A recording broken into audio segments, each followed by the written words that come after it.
आदाब मुंसिफ टीवी में आपका इस्तकबाल है। मुंसिफ जोहार की खबरों के साथ मैं हूं माहिरा गौर।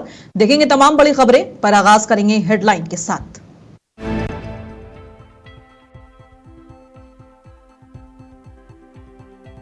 और मुख्यमंत्री हेमंत सोरेन ने प्रदेशवासियों को दी दीपावली की बधाई। बोले, सभी के लिए मैं सुख, शांति, समृद्धि और उज्जवल भविष्य का कामना करता हूं। और झारखंड मुक्ति मोर्चा बिहार विधानसभा चुनाव में 6 सीटों पर उतारेंगे उम्मीदवार। जेएमएम नेता मनोज पांडे ने प्रेस कॉन्फ्रेंस किया ऐलान। रांची में साउथ एशियन एथलेटिक्स चैंपियनशिप की तैयारी जोरों पर। सीएम हेमंत सोरेन करेंगे उद्घाटन।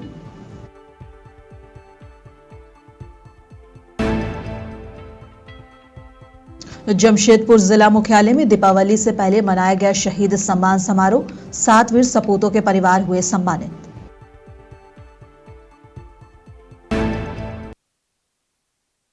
और मुख्यमंत्री हेमंत सोरेन ने प्रदेशवासियों को दीपावली की बधाई दी है। उन्होंने अपने सोशल मीडिया एक्स पर पोस्ट करते हुए लिखा है कि आप सभी को प्रकाश, समृद्धि और उत्साह के महापर्व दीपावली के अनेक अनेक बधाइयां, शुभकामनाएं और जोहार। उन्होंने कामना की कि दीपों की रोशनी सभी के जीवन में सुख, शांति और समृद्धि लाए। साथ ही सभी के उज्जवल भविष्य और खुशहाल परिवार की कामना भी की है।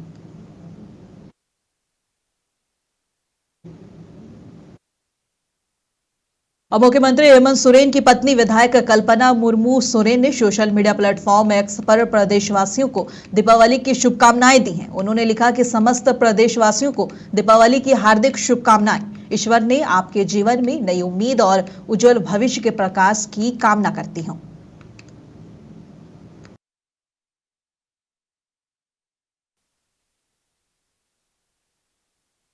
और झारखंड मुक्ति मोर्चा के नेता मनोज पांडे ने एक प्रेस कॉन्फ्रेंस की और इस दौरान उन्होंने बताया कि उनकी पार्टी बिहार विधानसभा चुनाव 2025 में 6 सीटों पर चुनाव लड़ेगी।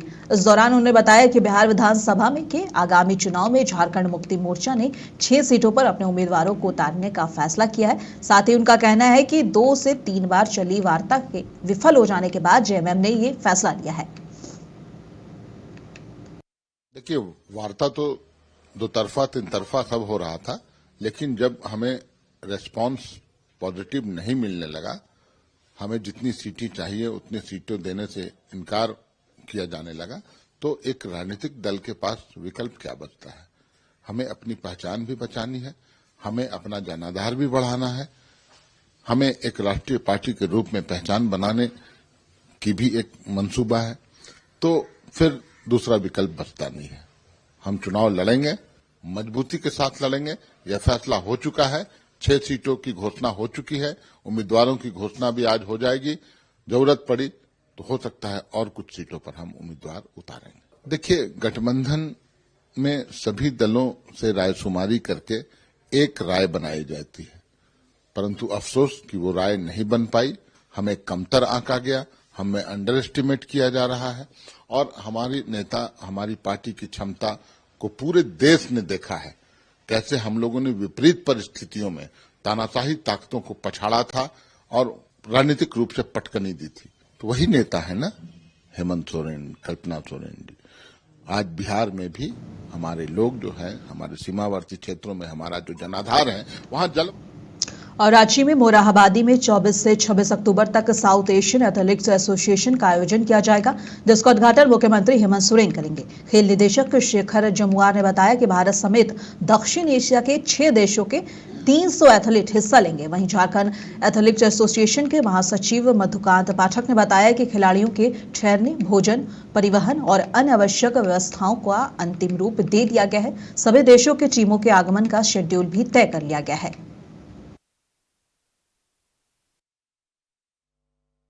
राज्य के लिए बहुत गौरव की बात है कि 4th south Asian senior athletics championship का आयोजन 24, 25, 26 मोरहाबादी के इस ऐतिहासिक ग्राउंड में हो रहा है। और इसमें कुल approximately 300 athletes representing 6 countries including India participate कर रहे हैं और 150 टेक्निकल ऑफिशियल्स हैं। तो पूरा department, not only sports department, district administration Ranchi and police and सारे लोग, आरएमसी इन पर्टिकुलर, पूरे स्पोर्ट्स एसोसिएशन, स्पोर्ट्स फ्रैटर्निटी, सारे के सारे लोग they are on toes since last 2-3 days. और सारी तैयारियां हम लोग की, जो हम लोगों ने प्लान किया था एज पर प्लान हम लोग का चल रहा है। एंड वी विल ट्राई कि इसको बेहतरीन ढंग से हम लोग कर सकें, क्योंकि इट्स नॉट समथिंग कि स्टेट का बात है, हमारे नेशनल का प्रेस्टीज भी का एक बहुत ही इम्पोर्टेंट चीज़ है, जिसमें हर छोटी से छोटी चीज़ों का हमारी पूरी मशीनरी ध्यान रख रही है। और आप लोग सारे लोग जानते हैं कि डेवलपमेंट कमीशन की अध्यक्षता में ऑनरेबल सीएम झारखंड ने एक कमेटी, हाई लेवल कमेटी बनाया था। क्लियर कट इंस्ट्रक्शंस हम लोगों को मिल चुके हैं, हमारे सेक्रेटरीज का भी क्लियर कट इंस्ट्रक्शन, हमारे ऑनरेबल मिनिस्टर्स एवरी डे वो मॉनिटर कर रहे हैं व्यवस्था की क्या स्थिति है। तो हम लोग व्यवस्था के तहत, जो नॉर्मली इतने बड़े आयोजन में जहां इंटरनेशनल लेवल का मीट हो, तो डिफरेंट हम लोगों ने सब कमिटीज।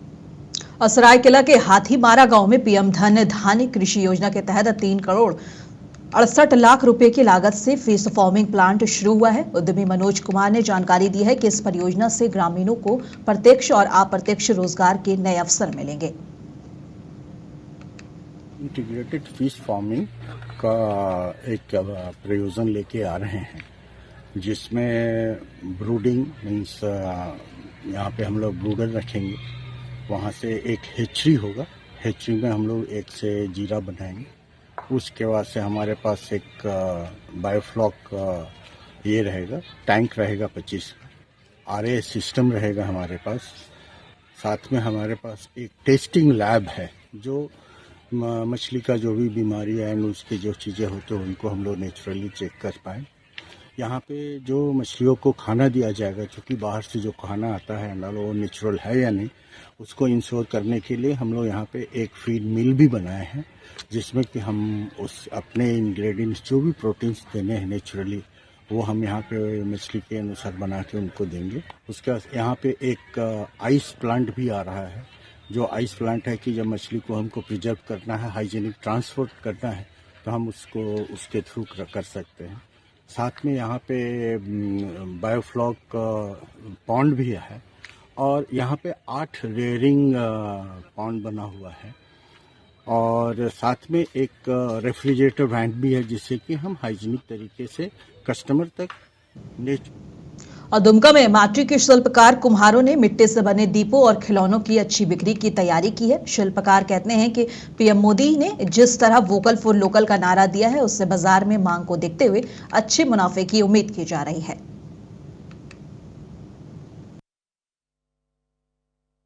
मार्केट में डिमांड है अच्छे से अच्छे दिए का, इस तरह हम लोग लुक देने का कोशिश इस बार किया है। और महंगाई की बात है तो महंगाई तो बढ़ ही रहा है हर चीज़ का, उस हिसाब से हम लोग को अभी नहीं मिलता है, लेकिन इस साल लगभग अंदाज है कि दिया 100 से 150 रुपया प्रति 100 बिकने की उम्मीद है। और जो एक ढिगरी होता है, ढिगरी वो 5 रुपये पीस की है, और कलश जो होता है वो 25 से 30 रुपये पीस की होगी, और एक धूपदानी जो होता है वो 20 से 30 रुपये पीस की होगी, और ऐसे ही बड़े दिए जो वो भी 5 से 10 रुपये तक की आएगी। तो क्या महंगाई के पीछे का हर चीज़ तो महंगा हो ही रहा है ना, क्योंकि मिट्टी महंगा हो गया। पहले हम लोग 400 से 500 रुपये ट्रैक्टर ला गिराते थे मिट्टी, उससे पहले हम लोग फ्री में ही अपने से लाते थे, क्योंकि बाजार शहर बढ़ गया था, जिसके कारण बाहर से आने लगा, मिट्टी महंगा हो गया, प्लस मिट्टी मिल नहीं रहा है अच्छी तरह से, तो ट्रैक्टर में भी 1000 से 1500 रुपया हम लोग को लग रहा है। जिस राम के घर आगमन पर दिवाली मनाया जाता है, सही मायने में दिवाली इस साल ही होने वाला है, उसका तैयारी हम लोग कर रहे हैं, और उम्मीद है दुमका में लाखों दिया जलेगा। 1 लाख से ऊपर का हम लोग टारगेट रखें कि दिया बिक्री होगा, और हम लोग बना रहे हैं, तैयारी कर रहे हैं। माटी अन्ना पड़ता है, माटी अन्ने बहुत दूर से अन्ना पड़ता है, मेहनत करते हैं, बनाते हैं, सुखाते हैं। और रामगढ़ जिले के एक मिठाई विक्रेता कमल शर्मा ने बताया कि जीएसटी कम होने के कारण इस बार पिछले साल की अपेक्षा बाजार बहुत ही अच्छा है, लोगों में भारी उमंग है और अब लोग भारी मात्रा में खरीदारी कर रहे हैं। इस वर्ष का बाजार में बहुत अच्छी ग्रोथ देखी जा रही है, कम से कम 15 से 20% का ग्रोथ नज़र आ रहा है। चूँकि इधर सीसीएल वालों ने भी लोगों को बोनस दिया है, उसका भी काफ़ी हम लोग को प्रभाव बाजार में देखने को मिला है। और लोग स्वच्छता, क्वालिटी इस सब पे विशेष ध्यान भी दे रहे हैं और लोगों में काफ़ी उत्साह नज़र आ रहा है सर इस दीपावली। इसका बहुत ही व्यापक असर है बाजार में और लोग भी इस बात को समझ रहे हैं। पिछले वर्ष की तुलना में इस वर्ष का बाजार में बहुत अच्छी ग्रोथ देखी जा रही है। कम से कम 15 से 20% का ग्रोथ। रामगढ़ जिले के तनिष्क मोबाइल दुकान की मालिक तनिष्क जैन ने बताया कि जीएसटी के दर कम होने से और पीएम मोदी के आह्वान पर इस साल लोग लोकल सामान की खरीदारी में काफी दिलचस्पी ले रहे हैं। रामगढ़ सुभाष चौक में हमारी एक दुकान है तनिष्क मोबाइल। तो इस साल के धनतेरस को देखते हुए ऐसा लग रहा है कि लोगों में धनतेरस को लेकर बहुत उत्साह है और ये उत्साह जीएसटी के दरों में कमी आने की वजह से है। तो जैसे कि हमारे प्रधानमंत्री ने कहा है वोकल फॉर लोकल, तो इस बार लोगों में ये देखा जा रहा है कि लोग लोकल प्रोडक्ट्स को लेकर यहाँ के लोकल कारीगर जो दिए और मटकों के व्यापारी हैं उनसे बहुत अच्छी तरीके से खरीदारी कर रहे हैं। और अब वोकल फॉर लोकल बहुत ही जल्द लोकल से ग्लोबल होने जा रहा है, जिसका सारा श्रेय हमारे प्रधानमंत्री मोदी जी को दिया जाता है। और इस बार पिछले बार के धनतेरस से लेकर देखा जाए तो लगभग 25% बढ़ोतरी आई है खरीदारी में, जो कि बहुत ही अच्छा है, जो कि यहाँ के व्यापारियों के लिए बहुत ही महत्वपूर्ण है। क्योंकि देखा जा रहा था कि लोग ऑनलाइन शॉपिंग में बहुत ज़्यादा ध्यान दे रहे थे, पर क्योंकि जीएसटी में कमी आई है उसके वजह से जो लोग हैं वो बाहर निकल रहे हैं, घरों से दुकान में जा रहे हैं, दुकानदारों से खरीदारी कर रहे हैं, जिससे दुकानदार। गढ़वा के चीनिया निवासी सुशील कोरवा की हत्या के मामले में पुलिस ने 3 आरोपियों को गिरफ्तार कर लिया है। बताया जा रहा है कि सुशील की भैंस चोरी के शक में लाठी से पीट कर हत्या कर दी गई थी। शव कुसुमदामर के झाड़ी से मिला। पुलिस ने कपड़े, मोबाइल, लाठी जब्त किए हैं। बाकी आरोपियों की तलाश जारी है। डीएसपी रोहित रंजन सिंह ने प्रेस कॉन्फ्रेंस करते हुए इसका खुलासा किया है।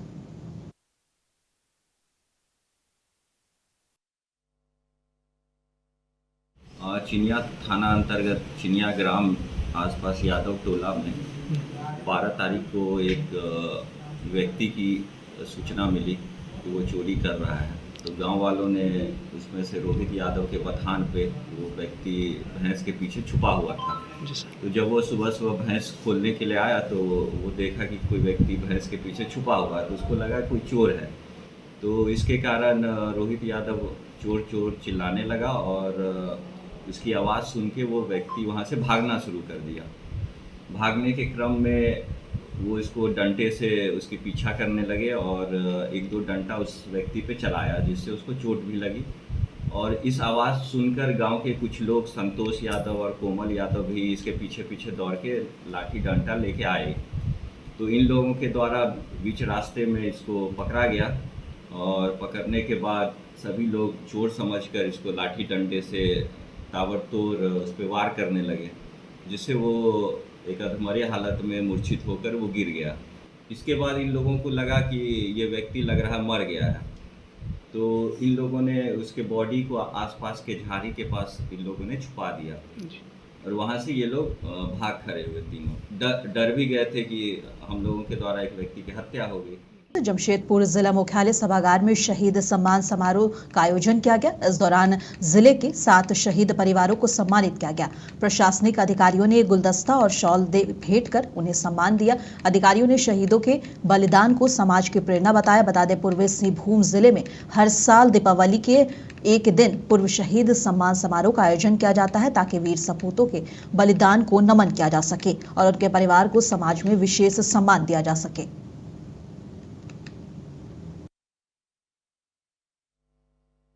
जैसा मुझे बताया गया कि पूर्वी सिंहभूम में एक कन्वेंशन, एक प्रथा रही है कि दिवाली की पूर्व संध्या को हमारे जो सैनिक जिन्होंने अल्टीमेट सैक्रिफाइस किया है देश की सेवा के लिए, उनके जो नेक्स्ट ऑफ किन हैं, उनकी जो वीर नारियां हैं, उनको सम्मानित करने का। तो आज हम लोगों ने जो हमारी 7 नेक्स्ट ऑफ किन हैं, जिसमें से एक यहाँ पे उपलब्ध नहीं हो पाए, उनको सम्मानित किया। और ये बहुत छोटा सा एक टोकन ऑफ ग्रैटिट्यूड हमारी तरफ से, एक रिमेम्बरेंस है कि पूरा समाज, पूरी सोसाइटी, सरकार आपके सैक्रिफाइस को अभी भी याद करती है और जो भी हम लोग की ओर से हो सकता है सहायता के रूप में या सॉलिडारिटी के रूप में, वो हम लोग जरूर करेंगे। जैसा मुझे बताया गया कि पूर्वी सिंहभूम में एक और चतरा के सलैया गांव के राकेश यादव नामक एक युवक की सड़क दुर्घटना में मौत हो गई है। इलाज के लिए हजारीबाग ले जाते समय गिद्धौर में उसने दम तोड़ दिया। बताया जा रहा है कि युवक अपने घर सलैया से प्रतापपुर ननिहाल जा रहा था। इसी बीच विपरीत दिशा में आ रही एक अज्ञात बाइक ने टक्कर मारकर फरार हो गई। बेहोशी में पड़े देखकर स्थानीय लोगों ने किसी तरह जोरी अप स्वास्थ्य केंद्र में भर्ती कराया, जहां कोई भी डॉक्टर नहीं था। एक नर्स ने इलाज के नाम पर खाना पूर्ति कर बेहतर इलाज के लिए सदर अस्पताल रेफर कर दिया और वहां से उसे बेहतर इलाज के लिए हजारीबाग रेफर किया गया। हजारीबाग जाने के क्रम में गिद्धौर में राकेश ने जीवन की आखिरी सांस ली और दम तोड़ दिया। स्वास्थ्य विभाग की लाचार व्यवस्था और चिकित्सीय व्यवस्था के नाराज प्रखंड प्रमुख प्रतिनिधि सह राजद युवा प्रदेश अध्यक्ष कमलेश कुमार यादव के नेतृत्व में क्षेत्र के सैकड़ों पुरुष और महिलाओं ने NH 22 को जाम कर धरना दिया। फिलहाल मौके पर पहुंचकर प्रशासन ने जांच और मदद का आश्वासन दिया है और आरोपी बाइक सवार की तलाश जारी है। आज करीब 8:30 बजे जोरी टू प्रतापपुर रोड में बेदौली मोड़ के पास सड़क दुर्घटना हुआ, जिसमें हमारे गांव सलैया का ही संतोष यादव उर्फ संजू यादव के 19 वर्षीय पुत्र का सड़क दुर्घटना में काफ़ी चोट हो गया। हेड में पूरा चोट हो गया, दाहिना हाथ टूट गया। वहाँ के राहगीर द्वारा सहयोग करके यहाँ हॉस्पिटल तक लाया गया, पर जब 108 को सुविधा के लिए कॉल किया गया तो बोला गया कि चतरा से भेजा जाएगा। पर यहाँ इस हॉस्पिटल में एक एम्बुलेंस है, पर इसका सही स्थिति होते हुए भी बता दिया जाता है कि खराब हो गया है, टायर पंचर है। यहाँ 108 का कोई सुविधा नहीं मिल पा रहा है। इसको सूचना हमने CS को दिया। CS बोले कि डॉक्टर वेद प्रकाश प्रभारी डॉक्टर से बात कीजिए। मैंने वहाँ बात किया तो उन्होंने बताया कि क्या बोला जाए, उसमें कुछ राजनीति हो रहा है। ठीक ठाक होते हुए भी एम्बुलेंस को लोग बता दिया जा रहा है कि खराब है, तो इस स्थिति में वो भी हाथ खड़ा कर दिए, कोई सुविधा नहीं। और पटना में केंद्रीय मंत्री चिराग पासवान ने इस बार त्योहारों का एक संगम तैयार हुआ है, ऐसा बयान दिया। उन्होंने कहा कि जहां एक तरफ दीपावली है, वहीं दूसरी तरफ छठ का इंतजार किया जा रहा है। इसी बीच उन्होंने कहा कि एक और महापर्व, लोकतंत्र का महापर्व भी चल रहा है। इस बार भी दीपावली को PM मोदी ने GST में सुधार करके और खुशनुमा कर दिया है। और उन्होंने आगे कहा कि NDA के नेताओं की दीपावली 14 नवंबर को मनेगी है, जब प्रचंड जीत के साथ हम एक बार फिर बिहार में डबल इंजन की सरकार बनाएंगे और अगले 5 साल बिहार में स्वर्णिम काल के तौर पर होंगे, जहां सही मायने में बिहार विकसित राज्य बनता हुआ दिखेगा। त्योहारों का एक संगम तैयार हुआ है, जहां एक तरफ दिवाली है तो वहीं दूसरी तरफ हम लोग छठ महापर्व का भी इंतजार कर रहे हैं, और एक और महापर्व, लोकतंत्र का महापर्व, चुनाव चल ही रहे हैं। तो ऐसे में ये जो संगम तैयार हुआ है, मैं ये मानता हूँ कि ये बिहार और बिहारियों के लिए यकीनन खुशियाँ लेकर आएगा। इस बार की दिवाली वैसे भी हमारे प्रधानमंत्री जी ने और खुशियों भरी कर दी है। जिस तरीके से GST रिफॉर्म्स आए हैं, उन्होंने दिवाली को और ज़्यादा खुशनुमा किया है। बाज़ारों में जिस तरीके की भीड़ देखने को मिल रही है, ये दर्शाता है कि ये दिवाली खुशियाँ लेकर आई है, उत्साह के साथ आई है। पर मैं ये ज़रूर मानूंगा कि हम नेताओं की दिवाली, और ख़ास तौर पे NDA के नेताओं की दिवाली, महागठबंधन के नेताओं के बारे में मैं नहीं कह सकता, बट NDA के नेताओं की दिवाली 14 नवंबर को मनेगी, जब एक प्रचंड जीत के साथ एक बार फिर बिहार में हम लोग NDA की सरकार बनाएंगे। डबल इंजन की सरकार ये होगी, और अगले 5 साल बिहार के लिए स्वर्णिम काल के तौर पर होंगे, जहां सही मायनों में। पटना में पूर्णिया से निर्दलीय सांसद पप्पू यादव ने महागठबंधन में सीट बंटवारे को लेकर एक बड़ा बयान दिया है। उन्होंने कहा कि वो बार बार कह रहे हैं कि गठबंधन को वापस लीजिए। उन्होंने आगे कहा कि गठबंधन को कमजोर किया जा रहा है, इसके पीछे कौन है? सुबह तक टिकट बांटे जा रहे हैं। मैं इसे गलत मानता हूं। गठबंधन धर्म का पालन केवल कांग्रेस कर रही है। कांग्रेस ने अत्यंत पिछड़ी जाति SC/ST वर्ग पर ध्यान केंद्रित करने का प्रयास किया है। कुछ कैसे चलेगी? ये 12 जगह कैंडिडेट उतार दिया गया, डबल, इससे गठबंधन चलती है? हाँ, क्षमता क्यों नहीं है बोलने की? कांग्रेस को निर्णय लेना चाहिए। अभी भी युवा अध्यक्ष के सीट पर किसी बड़े ठेकेदार को दे दिया, ललन जी के सीट पर RJD ने सुबह, और कहलगांव के सीट के चलते उन्होंने सारे सीटों पर दे दिया, अत्यंत पिछड़ी जाति पर, दलितों पर, बाहर ऐसे चलेगा क्या? अब पटना में बिहार बीजेपी प्रदेश अध्यक्ष दिलीप जायसवाल ने महागठबंधन दलों के बीच सीट बंटवारा नहीं होने पर एक बड़ा बयान दिया। उन्होंने कहा कि एनडीए गठबंधन 5 पांडाओं की चट्टानी एकता के साथ है। दूसरी ओर महागठबंधन में सिर फुटौल हो रहा है। उन्होंने कहा कि आरजेडी, कांग्रेस समेत जितने भी महागठबंधन के दल हैं, एक दूसरे पर आरोप लगाने में अपना समय बिता रहे हैं। जनता देख रही है, मतदाता देख रही है, जो महागठबंधन सीटों का बंटवारा नहीं कर सकता वो बिहार को क्या चलाएगा। मैंने पहले ही कहा था कि एनडीए गठबंधन 5 पांडव का चट्टानी एकता है, और वहीं पर जिस तरह से महागठबंधन के अंदर सिर फुटौल हो रहा है, आपस में एक दूसरे पर आरोप प्रत्यारोप हो रहा है। कांग्रेस के अध्यक्ष ने कहा कि ये दलित विरोधी काम राष्ट्रीय जनता दल कर रहा है, और इस तरह की मानसिकता मतदाता देख रही है। और राजद, राष्ट्रीय जनता दल, कांग्रेस, वीआईपी, झारखंड मुक्ति मोर्चा और जितने भी महागठबंधन के दल हैं, आज एक दूसरे के आरोप प्रत्यारोप में अपना समय बिता रहे हैं। जनता देख रही है, मतदाता देख रही है कि जो महागठबंधन, जो राष्ट्रीय Janata Dal, Congress, VIP, JMM seat का बंटवारा नहीं कर सकती है, वो बिहार को नहीं चला सकती है।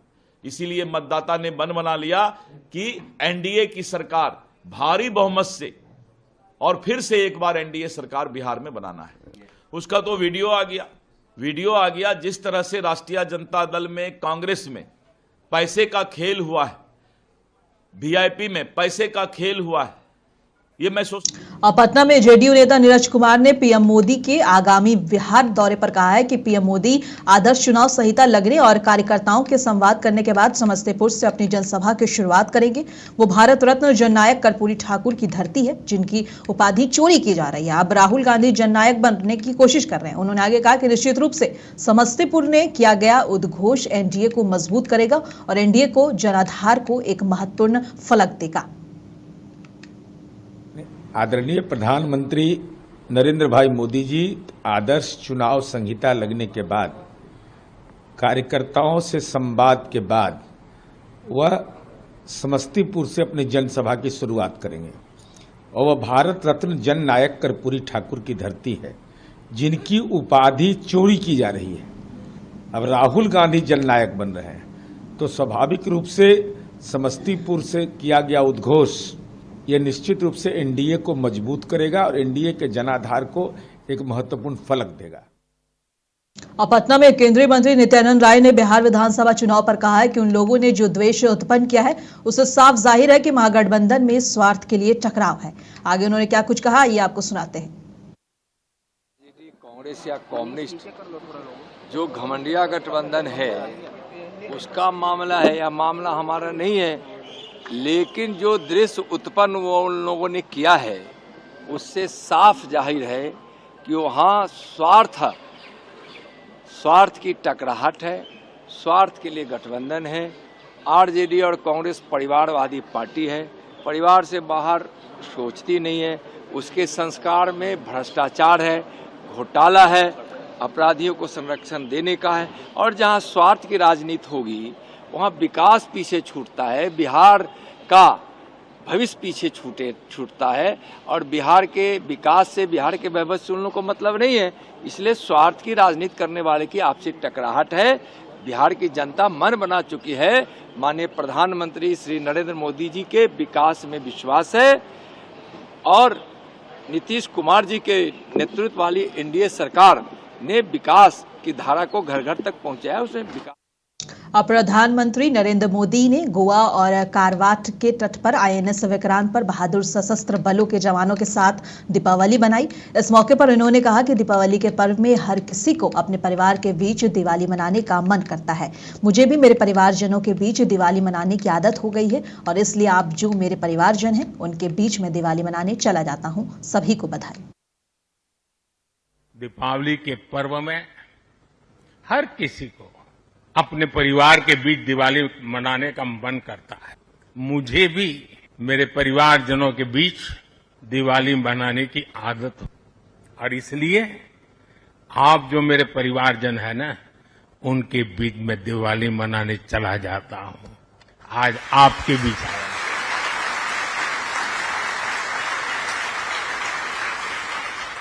और मैं भी ये दिवाली मेरे परिवारजनों के साथ मना रहा हूं और इसलिए ये दिवाली मेरे लिए खास है।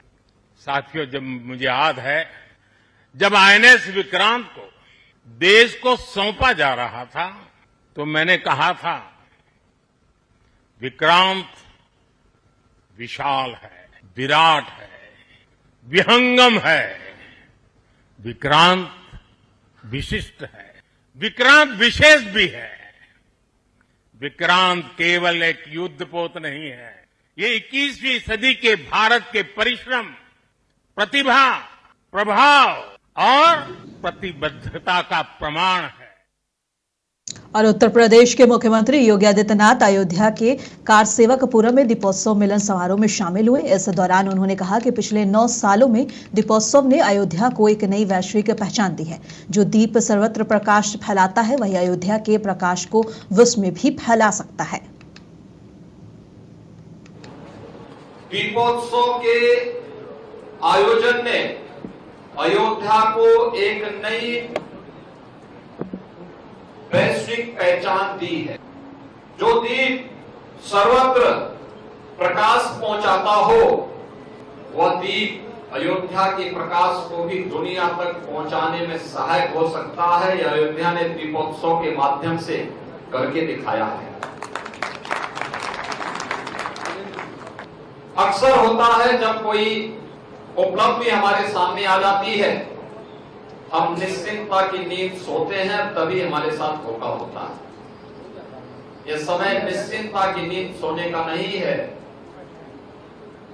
उत्साह और उमंग के साथ साथ सतर्कता पूर्वक समाज तोड़क और राष्ट्र तोड़क तत्वों से सावधान रहते हुए श्री राम जन्मभूमि आंदोलन के दौरान और आज अयोध्या धाम में। और मुंसिफ जोहार की खबरों में आज बस इतना ही। कल फिर मिलेंगे इसी वक्त। तब तक के लिए देश दुनिया की तमाम खबरों के लिए बने रहे मुंसिफ टीवी के साथ।